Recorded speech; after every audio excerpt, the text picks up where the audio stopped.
parti pour le prix de Tonac-Villeneuve avec un bon départ pour le favori Orlando Vici avec Osiris de Corbery, Oliver Day, avec également Orlady qui vient au centre en compagnie d'Oregano Lap. Official Secret est en dernière position en compagnie d'Aubriand. On va se diriger vers la descente. Osiris de Corbery sera bas au commandement devant Oliver Day.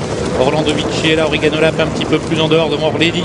Oasis du Chêne, Orsi Dream avec tout en dehors Aubriand. Orlafun est parmi les derniers avec Official Secret dans un peloton relativement groupé pour bientôt négocier le tournant de Joinville avec tout en dehors Orsi Dream, Osiris de Corbery qui est à la corde avec Orlando Vici, Oregano Lap, suivi par Oliver Day, Orlady, Oasis du Chêne, bientôt centre en 5-6e position avec Orsi Dream un petit peu plus en dehors qui va prendre d'ailleurs le sillage d'Oasis du Chêne alors que les chevaux sont maintenant à 1500 mètres du but.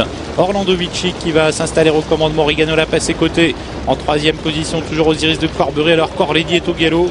Orlady qui est rétrograde au sein du peloton au galop. Orsi Dream se rapproche en dehors. Oasis du Chêne vient quant à elle sur une 2e ligne. Parmi les derniers, il y a toujours Orlafun.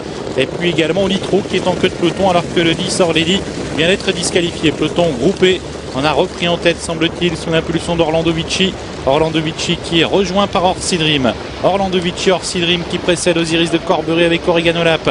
Aubriand s'est rapproché sur une 2e ligne, mais plutôt en dehors. Oliver Day est à la corde. Orlafun est toujours parmi les derniers, tout comme Olitro, alors qu'Odessa du Vivier vient quant à elle sur une 3e ligne. Et les chevaux sont à moins de 1000 mètres du but. Une 14-2, le temps de passage aux 1000 derniers mètres. On n'est pas allé très vite pour le moment. Orlando Vici toujours au commandement avec Orsi Dream, Aubriand qui est en dehors. Osiris de Corbery, Oregano Lap précède quant à eux Oliver Day, Oasis du Chêne, Odessa du Vivier, Official Secret et Orlafun dans un peloton groupé pour aborder bientôt le tournant final. Orlando Vici toujours au commandement. Jean-Michel qui observe Orsi Dream qui est à ses côtés. Jean-Michel Bazir, Orsi Dream qui accompagne quant à eux Aubriand qui se rapproche en dehors. Osiris de Corbery est à la corde avec Oregano Lap, avec Odessa du Vivier suivi par Oliver Day, Oasis du Chêne et Orlafun. Mi-tournant, Orlando Vici qui réaccélère semble-t-il en progression. Orsi Dream qui est à ses côtés, Aubriand toujours en dehors. Osiris de Corbery qui attend à la corde avec Oregano Lap. Sortie bientôt du tournant. Orlando Vici qui semble pour l'instant contrôler l'attaque d'Orsi Dream.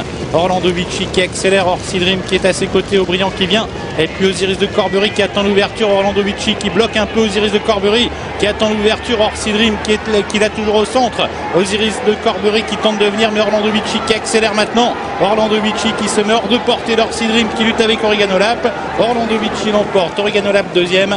À voir ensuite entre Orsi Dream et Odessa du Vivier qui a très bien terminé au centre. Le numéro 1 de la génération qui s'impose très nettement dans ce prix de Tonac-Villeneuve, 1,70 €. Orlando Vici remporte cette compétition avec Jean-Michel Bazir très aisément. 2e place pour le numéro 5 Oasis. Pour le 6, pardon, Oregano Lap, effectivement, le cheval de la famille Verba, c'est bien ça. Et pour la 3e place, Orsi Dream. Orsi Dream, le numéro 7, devant Odessa du Vivier, qui semblait aller facilement dans le dernier tournant et qui restait un tout petit peu là, mais elle a fini correctement tout de même.